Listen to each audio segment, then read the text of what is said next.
ये मेरी मतलब ज़िंदगी की दूसरी बार ऐसी याद आई है जिस पे मतलब मैं ऐसी हूँ। एक ईद वो थी जब मेरा भाई गया था, एक ईद वो थी जब मैं इद्दत में थी तलाक के बाद, और ये जो ईद है ना, ये सबसे मुश्किल है जब पापा नहीं है साथ।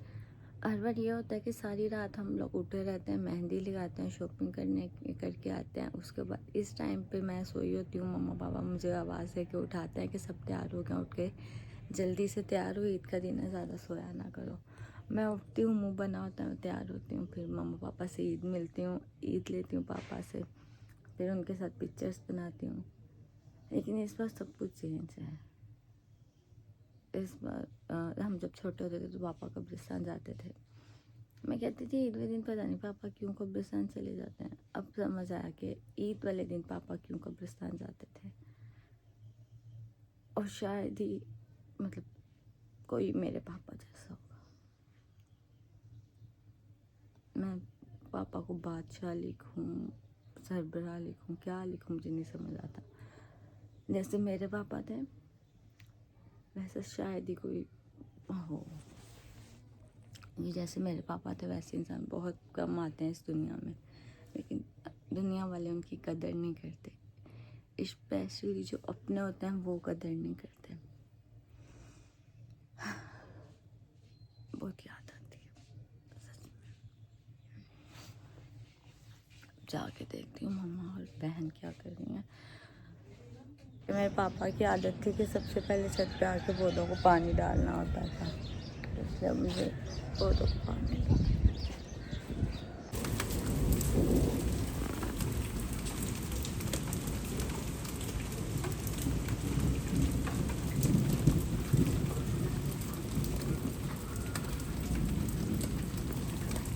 जो थी ना वो पहले बारिश हुई थी जब से पापा सुबह का टाइम पहले बारिश हुई जी। पापा के जाने के बाद आज पहली बारिश थी जो हमें अकेली देखी थी। फिर जब तक पापा थे ना बारिश होती थी, पापा पहले हमें बता देते आज बारिश होगी, और हम लोग सारे साथ देखते थे। नहीं ख्याल रखा मम्मा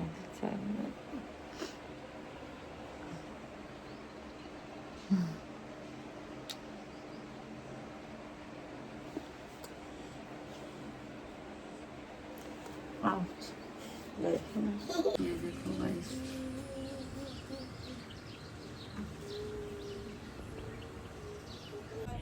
आज दूसरी बार बारिश हो रही है तो मतलब पापा गया है ना, मेरा नहीं दिल करता व्लॉग्स वीडियोस कुछ भी बनाने का। बारिशें, खाना पीना, सोना, हर चीज़ से ऐसे दिल भर गया। मेरा नहीं दिल करता व्लॉगिंग करने का। मेरा अपना माइंड है कि शायद मैं छोड़ दूँगी व्लॉगिंग। मतलब एकदम से ऐसे ज़िंदगी बदल गई कि सोचा भी नहीं था। कुछ भी करने को दिल नहीं करता। दिल करता बस बाबा के पास चली जाऊँ। अब मैं गाइस कोशिश कर रही हूँ कि मैं नॉर्मल रूटीन में आ सकूँ, नॉर्मली अपनी व्लॉगिंग शुरू कर सकूँ, लेकिन अभी हिम्मत नहीं होती व्लॉग बनाने की, सरवाइव करने की। आगे हर चीज़ ना जो है अजीब सी कैफियत हो चुकी है, कुछ भी समझ नहीं आता। जो लड़कियां यतीम होती हैं उनकी ज़िंदगी कैसी होगी वो सोचती हूँ तो मतलब आज मेरी बहनों ने इफ्तारी बनाई है, समोसे बनाया, साथ में चाट बनाई है, और सब्ज़ी हम लोगों ने बनाई है, आलू पालक गोश्त बनाया है। वो हम लोग बाद में खाएंगे, अभी ये लोग बर्तन रखेंगे और मैं सिर्फ बैठ के देखूँगी। अभी आज मेरी बहनों ने ये सारा दस्तरखान लगाया और ये हमारी इफ्तारी है। सब कुछ है पर पापा यार आज कोई तकरीबन 13 से 14 दिन हो चुके हैं। ज़िंदगी चल रही है, समझ नहीं आता। रोज़ सब सो के उठती हूँ, लगता है सोचती हूँ कि ये एक ख्वाब होगा और जो भी सब कुछ हुआ वो सच नहीं होगा। बाहर देखूँगी तो पापा बैठे होंगे, हम सारे खुश होंगे, लेकिन हकीकत ये है कि अब ऐसा कुछ भी नहीं रहा। अभी ना मुझ में हिम्मत नहीं होती कि मैं व्लॉगिंग दोबारा शुरू कर सकूँ। काफ़ी सारी ऐसी चीज़ें हैं जो मुझे अकेली को मैनेज करनी पड़ रही हैं। जिस टाइम पे दोस्तों की और सबकी सबसे ज़्यादा ज़रूरत होती है उस टाइम पे मैं अकेली हूँ। तो काफ़ी सारी ऐसी चीज़ें जो मुझे अकेले को मैनेज करनी होती हैं और बहुत ही मुश्किल टाइम। मेरी ज़िंदगी में 3 सबसे मुश्किल टाइम थे। एक जब मेरा भाई गया, दूसरा जब मेरी तलाक हुई, और ये जो अब वाला टाइम है ना, ये तो मुझे ऐसा लगता है जैसे क़यामत है। क्योंकि ये जो 2 टाइम थे, भाई क्या पापा है थे साथ, तलाक हुई मम्मा पापा मेरे साथ थे।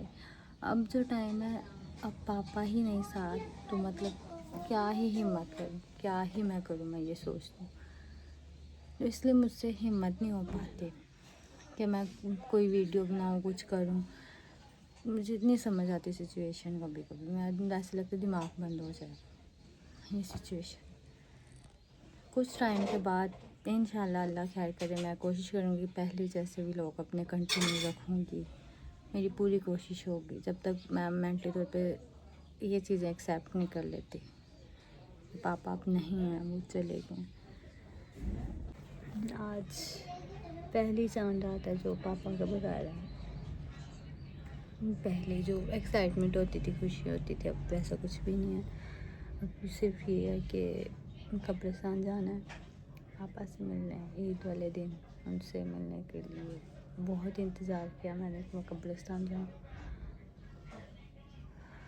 ऐसे अभी तक मुझे यकीन नहीं हो पा रहा कि पापा नहीं है। पापा को गया हुआ पूरे 20 दिन हो गया है। टाइम गुजरी जा रहा है। ज़िंदगी कुछ भी समझ नहीं आ रही, क्या करना क्या नहीं करना, सब कुछ कैसे मैनेज करना, चीज़ें बहुत ज़्यादा मुश्किल लगने लगी हैं। लेकिन कभी किसी बेटी को ये वक्त ना देखना पड़े, सीरियसली। अभी भी मम्मा और सारे बाहर हैं, बहन वगैरह। तो मैं सोचा कि मतलब मैं आप लोगों को बता नहीं सकती कि ये दिन, ये वक्त मैं अपनी ज़िंदगी का शायद सबसे मुश्किल वक्त लिखने वाली हूँ। मतलब ये सबसे मुश्किल वक्त है। मैंने इससे पहले भी मुश्किल वक्त देखा था, लेकिन उस टाइम पे पापा साथ होते थे। ये वाला जो वक्त है ना, अब मुझे पता है पापा साथ नहीं है, इसलिए ये मुश्किल तरीन वक्त है। और इस मुश्किल तरीन वक्त में वो जो मुनाफिक लोग थे, दोगले लोग थे, उनकी हकीकत सामने आ रही है आहिस्ता आहिस्ता करके। बुरे वक्त का सबसे अच्छी बात ये होती है कि जो आपके साथ मुखलिस नहीं होते ना, उनका पता चलता है।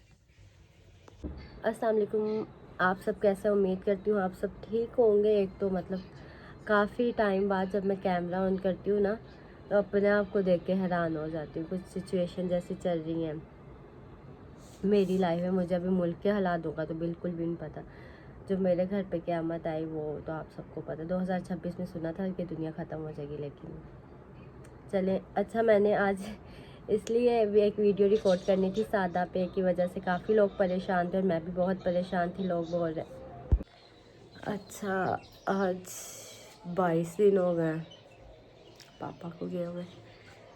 यहाँ पे जो सामान है, कुछ सामान मैंने सेल कर दिया, कुछ बिल्टी करवाऊँगी, क्योंकि यहाँ सब हम शिफ्ट हो रहे हैं, मूव हो रहे हैं। कहाँ पे हो रहे हैं ये आपको इसके आगे वाले व्लॉग में ये भी मैं बता दूँगी। इतने दिन से मैं इन्हीं सारी चीज़ों में उलझी हुई थी, बिजी थी कि क्या करना है क्या नहीं।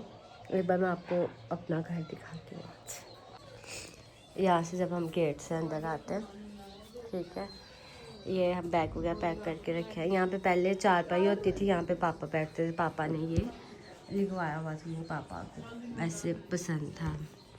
यहाँ पे पापा बैठते थे। ये सोफ़ा उस साइड पे तब होता था, वो मेरे पापा की तस्वीर है। यहाँ पे एक चारपाई होती थी, एक चेयर यहाँ पे होती थी और सामने 2 सोफ़े होते थे। ये होता था तब। अब जो है, अब थोड़ी से मतलब चीज़ें सेल वेल करनी थी, तो ये सोफ़ा मैंने बाहर रख दिया और सामान पैक करके कुछ यहाँ पे रख दिया। चलो गाइस, आज आप लोगों को पौधे दिखाती हूँ पापा वाले, जो सारे पापा ने अपने हाथों से लगाए थे। इतने सारे पौधे पापा ने लगाए हुए थे। ये तब 2 फूल थे, अब इतने सारे हो गए।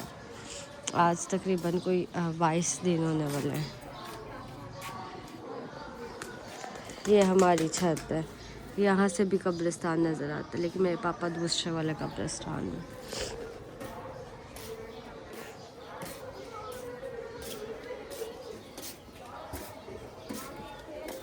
ये चूज़ है, ये भी मैं दे दूँगी किसी को। अच्छा जो है ये वाला व्लॉग यहाँ ही एंड करते हैं, मिलते हैं एक और व्लॉग के साथ। बहुत सारे काम है जो अभी करने वाले हैं वो करते हैं।